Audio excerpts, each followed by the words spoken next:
Thank you so much, Angela. Okay, Tom. Phew. So let's start this over again. You were diagnosed at a young age with Asperger's. So, can you tell everybody how was it? First off, let's start with school. Diagnosed with Asperger's. How was it when you were in school? Let's say with the students, the other kids, and with the staff. How was it for you? Wow. Not good. Uh, Back then, autism and Asperger's was a very new thing. I officially didn't get diagnosed until I was 11, but remembering back just from first grade, even kindergarten, first grade, I did have meltdowns. I was the weird kid. Nobody wanted to be around the weird kid. The teachers just assumed I was lazy and I just learned differently. I had some pretty horrific experiences with teachers and kids. Kids are mean.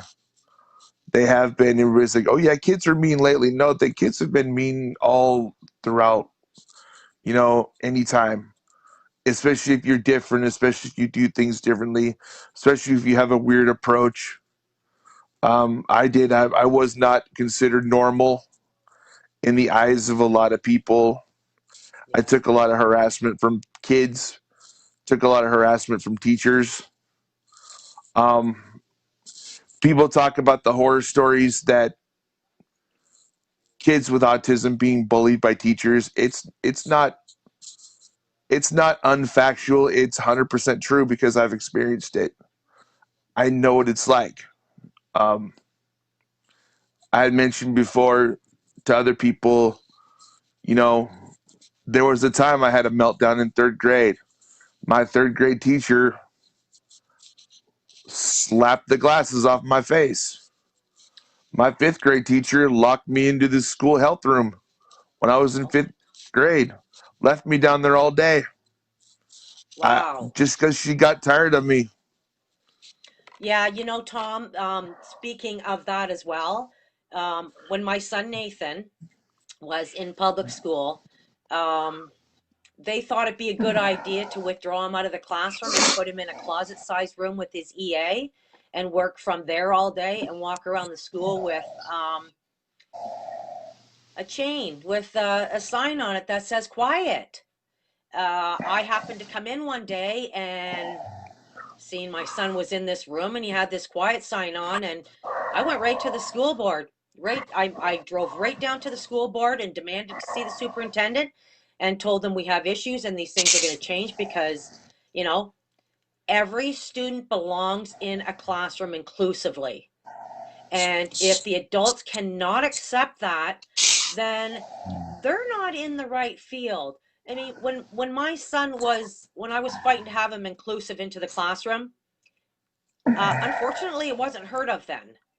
A lot of parents sent their kids to um, other schools, as the principal stated in my son's school, where they belong.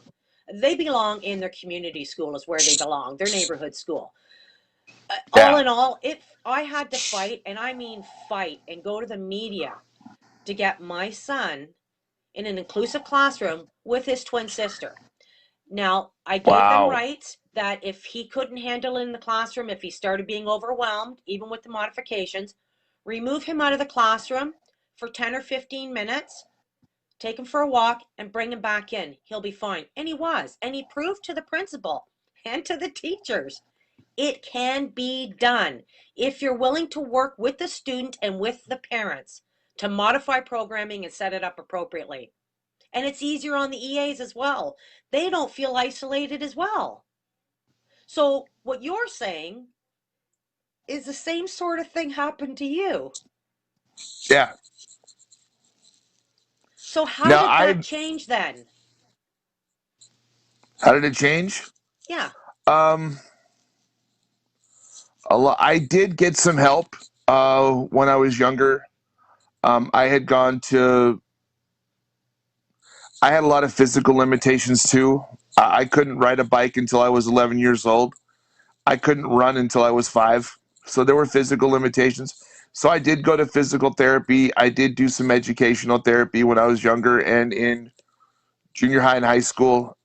And things had changed, and I had to work twice as hard to get the same distance as everybody else.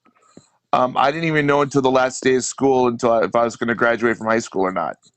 Oh, really, eh? And But people actually told me, they said, we need to find you a trade. We need to find you something where you can go a couple months, get certified, and you could do some menial labor position. It's like people didn't have a lot of high hopes for me. no, but you But proved them wrong, didn't you? I mean, oh yeah, with the help of your parents, I'm assuming. And my mom. okay, did the school come around and help you with any modifications, or which was it just outside of the school where you got the extra help? I got some outside help, and that was about it. Most of Wow. the time, the school thought, it's like, we need to put you here. We need to put you here. I don't think you can comprehend or handle this spot here. And So, I just want to go back to those people now and say, I don't think you're going to be able to comprehend how much I proved you wrong. And watch out for the falling glass because I just shattered through the ceiling. yeah. So, Tom, so did they modify anything for you, or was it still a challenge for you in school? Did you struggle even with the outside help? Like, let the viewers know, like, how did you accomplish getting through public school without the school helping you?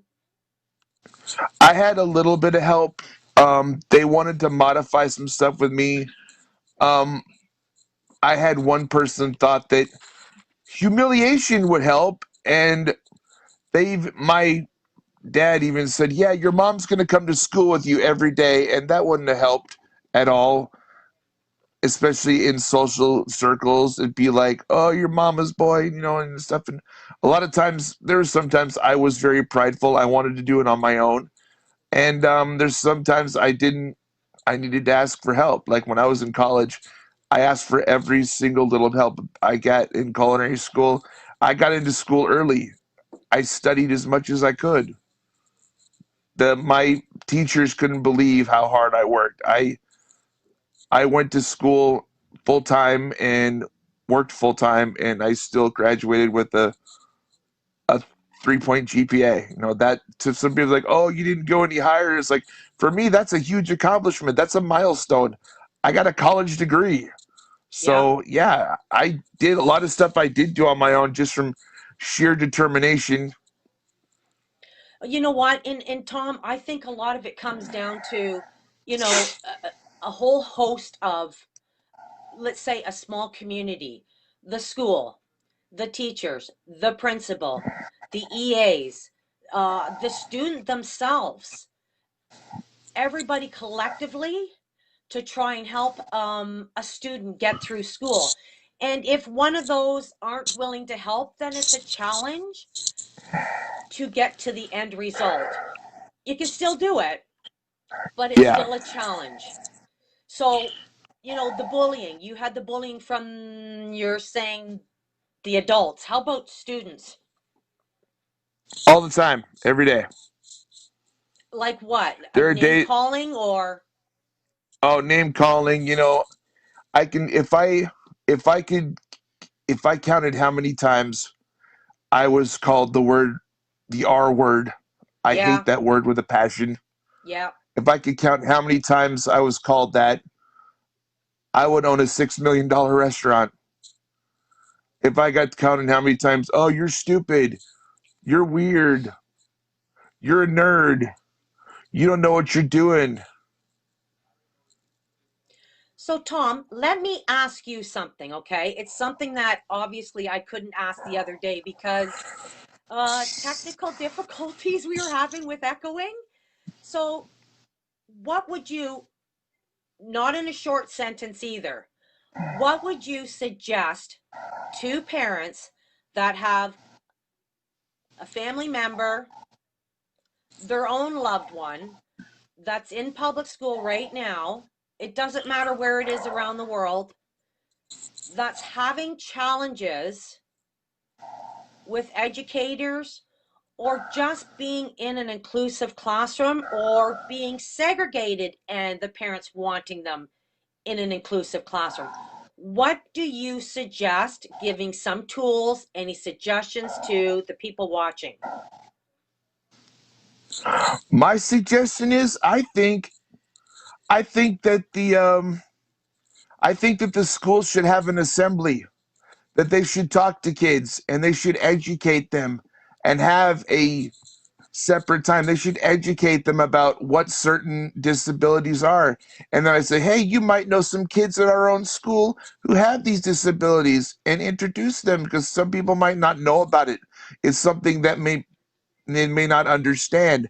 I feel like if kids and adults and educators can understand these disabilities more, then they can accept them and they can help find solutions, and they can be a part of what we need to do to fix the things that go on around there. Um, Believe me, when I first found out I was diagnosed with autism, I didn't understand it. I had to research it. I had to learn about it. There's other students that I have as an educator myself who have certain traits and disabilities themselves. I once had a student who had Prader-Willi syndrome, and I had to understand that, and I had to make sure that Okay, we accommodated for that.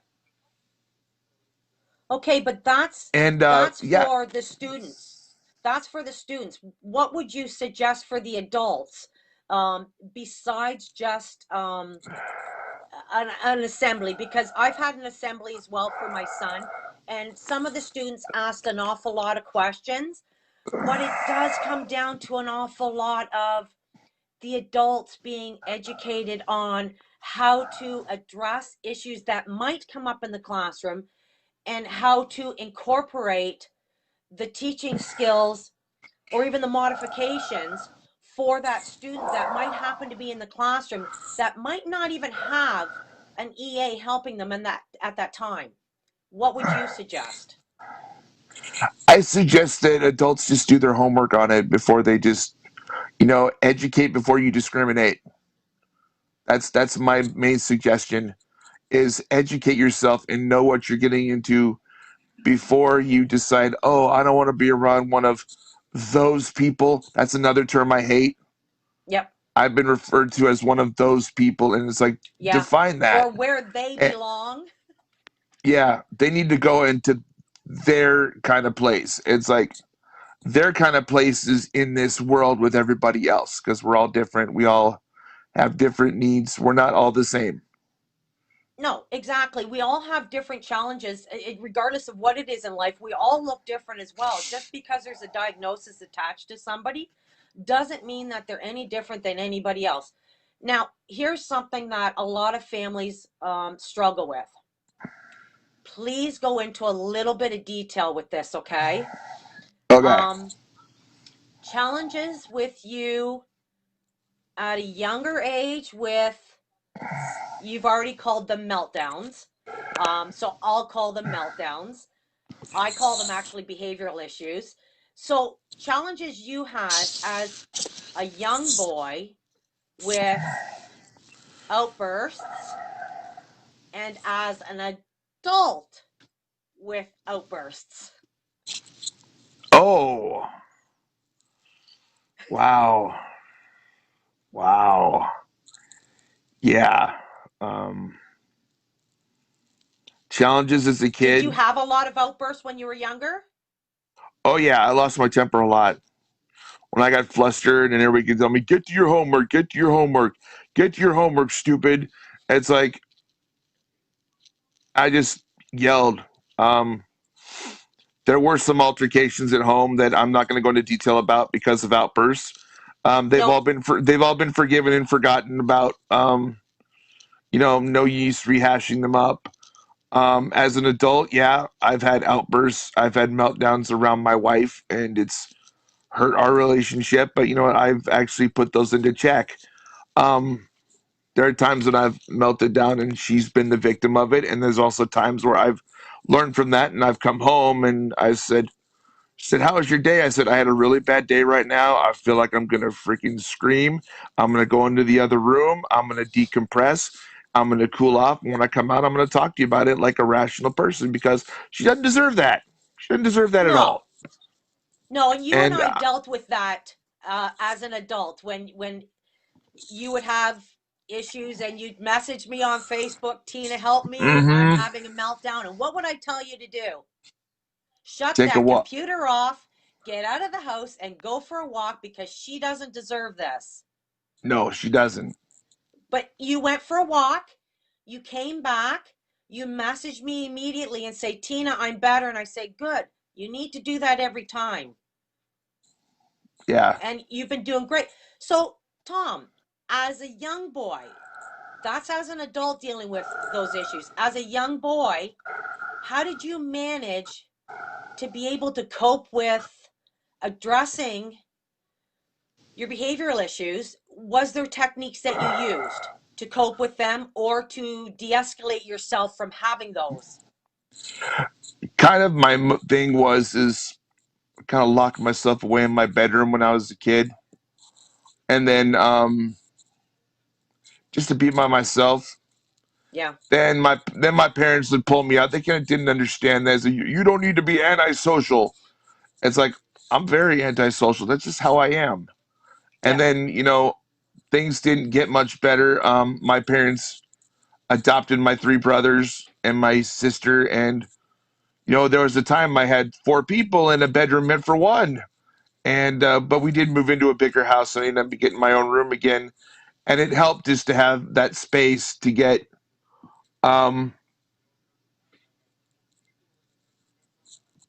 away from it, and I could be able to close the door, and I could just get my stuff done. And still, I had little brothers who bugged me, but you know what? They're little brothers, and I love them dearly as adults now. Yep. But still, it was good to have that place to get away and to be able to do stuff. But it was a lot of times it was a challenge. A lot of times I was constantly surrounded by people. Uh, I grew up with three brothers and two sisters. There were six kids and two parents, and constantly had people around, and it was a challenge. So, It Tom, still is did you feel the more people that were around you nonstop, the harder it was and brought out behaviors, or was it something specifically, as in you being pushed to do something that triggered it? I think it was just people just trying to poke the bear. They're trying to trigger Yep. it just to have a laugh about it. And my dad always kept telling me, ignore him, ignore him. It's like, and I just realized, how can I ignore them when one of the things about my diagnosis is I can hear everything at the same freaking volume at the same time. Yeah. I can hear it all the time. And, I mean, even there's times as an adult today, the best moments I have where I'm in my classroom, I'm alone, the doors are closed, and I just take a little time to decompress and to just focus and to just go to my ice machine, grab a cold beverage, and just sit down and just decompress everything. I'll pop up. I have iTunes. I pop a video up on my Apple TV in my room and just decompress, relax. And my wife texts me. She's like, "Honey, are you okay?" And I was like, "I just need to breathe a little bit. I need to catch up on some things. Give me a couple hours, and then we'll be home. We'll just have dinner and we'll do our thing." And yeah, that works now. But as a kid, it was just constantly surrounded by people all the time, and just people who could not understand this diagnosis that I had, and I felt like they sometimes I just felt like they didn't even want to understand it, Yeah. or that I used it Yeah. as an excuse or something. It can be a big challenge. I mean, I've even seen, I mean, I can tell now with Nathan by his body language, by the tone of his voice, just by even the way he looks, I can tell if there's going to be an issue and I'll nip it right there and then. But when it came to school, obviously anything that was new that was introduced would be introduced at home. I would introduce anything new at home, and then the school would implement it so that the behaviors I could deal with them at home so that the behaviors wouldn't start at school. And it worked out fantastically. And a lot of parents that I've Yeah, worked with have done the exact same thing. add those new modifications at home, work with them at home in connection with the school as well, still keep them in the loop. And then once you've got them a little bit down pat, then introduce them into the school and then work closely with the school. But the school needs to be willing to do that as well. Now, here's the thing. If they're willing to work closely with you, which many schools are because they need that extra help and support as well, the easier it is on the student, the easier it is on the classroom, the easier it is on the EA, the easier it is on the teacher. So everybody benefits from this if everybody's willing to Yes. work together, Yes, one of the right? things I did, absolutely. One of the things I did as an educator, because of during the pandemic, we're all doing school online. One of the things I did as an educator, and this is stuff that I have learned from being a student and not getting the help I needed. I want to make sure I gave the help I needed to parents as an educator. And one of the things I did is I actually put up a website for only the parents to access, and it shows all, like, I don't know how to work with my son on you're doing this stuff on knife skills, and I have kids who are special ed kids in my class. Of course, I've told you about that. So I don't know how to put this. Oh, I did a knife cutting tutorial. It's up on the parent website. You can access it anytime you want. And I make sure that my parents, especially my parents of my my FA kids, they have access to all that information to make sure that they can help their kids. And I told them, I'm an email away, I'm a phone call away. There are times I've been on Facebook chat, messenger chat with parents, with their students at home at 8 o'clock at night, just to make sure they got their work done. I mean, you have to do that. Educators need to get involved. And Right. they do. And what was funny is my first day back at school last year, we went through all this training, and one of the teachers, Mr. Bryan, he said, "Name a teacher who name somebody who influenced you becoming an educator." And I actually put down my fifth grade teacher who locked me in the school health room. And he said, "Why did you Ah. put her down? Why did you put her down?" I said, "Because of my experience with her, she taught me that I need to be the educator that I needed when I was a kid." So, Tom, in ending this, okay, what our viewers don't know is we were doing this as a test drive today because our other one flopped with echoing. Yeah. But we're going to be doing another interview with Tom in possibly a week. We will be asking a few questions, but Tom is actually a chef and Tom has written books on cooking. Tom will be doing a very simple recipe for parents that want to bring their loved ones on that they would like them to possibly learn how to start working in the kitchen by doing simple things, but also Tom will be teaching them how to handle a knife properly, safely. So this is to let people know that we're going to be doing another interview with Tom. We wanted people to be introduced to Tom so Tom could tell his story about where he was at a young boy to where he is now. So it's going to be a two-part series. Today is where he was. The next series, the next one that we're doing is he is actually going to be cooking from his kitchen that he teaches his students to cook at. That will be showing everybody where he is now. From somebody that was told that he wouldn't accomplish much of anything to Tom showing everybody, look at me now. Right, Tom? Yeah. Absolutely.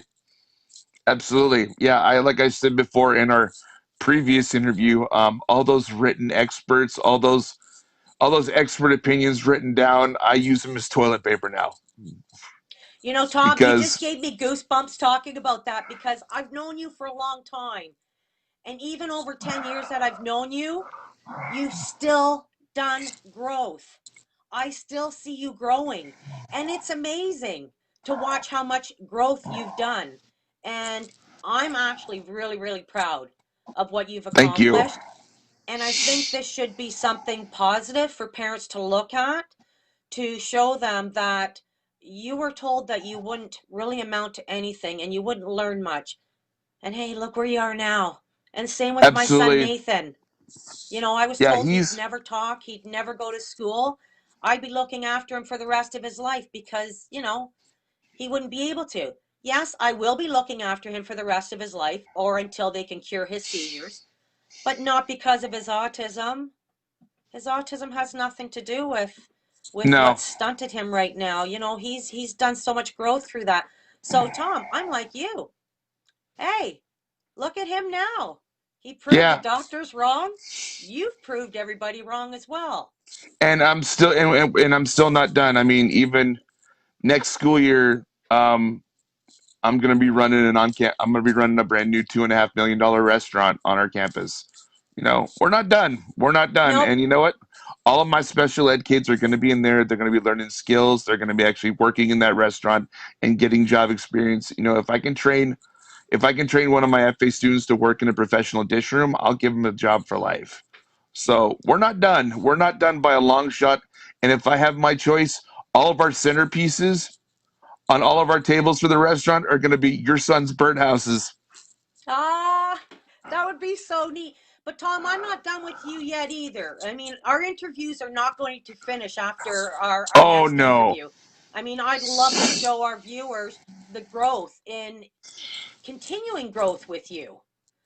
Because I'm actually, as a parent, looking at where you are now gives me so much incentive to where Nathan could be as well. Even though I know Nathan has so much potential, even more than what he's shown me now. And let me tell you, he has shown me a lot. Oh yeah. That kid has educated me like there's no tomorrow on things that I didn't even understand. But you know what? Get to know the person, get to know their strengths. It's okay to know some weaknesses, but don't dwell on those. Get to know their Yeah. strengths and help Yeah. them build on those strengths like And you and have. and my most important thing, and I learned this from a friend of mine, never underestimate the power you give someone by believing in them. And for any parent out there, here's the message I want to give to you. If you show your child who has a special disability or autism spectrum, it doesn't matter. If you show them, hey, I believe in you, you can succeed. If they believe it long enough, they're going to believe it themselves. And if they believe it hard enough, they're going to achieve it. I I agree. And also the different variation of us, never underestimate the power you give yourself by believing in you. And when I started believing in me and said screw you to all these so-called experts, that's when I started to succeed. That's when I started to grow. And that's when, okay, oh, I graduated from college. Oh, I got my teaching credential. Oh, I'm in a job where I make $67,000 a year. You know, I'm supposed to be the guy who's supposed to be bagging groceries for minimum wage. Now, And as a teacher, Tom, you're married too. yeah, I got a beautiful wife. I've been married. This coming April will be 20 years. Yep. Yep. Nice person. She's a very, very nice person. You guys match very, very well. So, Tom, we're going to end this. We're going to be interviewing you in the next week or so on you teaching people on the spectrum and other special needs as well. And Yeah, I use that in quotations because you know what?